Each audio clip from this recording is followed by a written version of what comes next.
Police commissioner পচনন্দাকে যেভাবে সরানো হলো, আমি মনে করি যে এতে বাংলার পুলিশ প্রশাসনকে একটা বার্তা দেওয়া হলো যে অকারণে তোমরা বেশি সক্রিয় হয়ে না।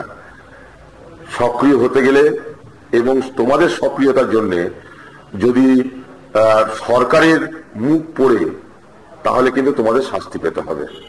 অর্থাৎ সরকারের তল্পিবাহক হয়ে তোমরা যদি চলতে পারো তাহলে তোমাদের চাকরি আছে, আর যদি নিরপেক্ষভাবে কিছু করতে যাও এই বাংলার প্রশাসনের সংস্কৃতিতে সেটাকে অপরাধ বলে মনে করা হবে। ঠিক এই কারণেই দময়ন্তী সেন, ঠিক এই কারণেই পচনন্দা, রঞ্জিত কুমার পচনন্দাদেরকে সরিয়ে দেওয়া হলো।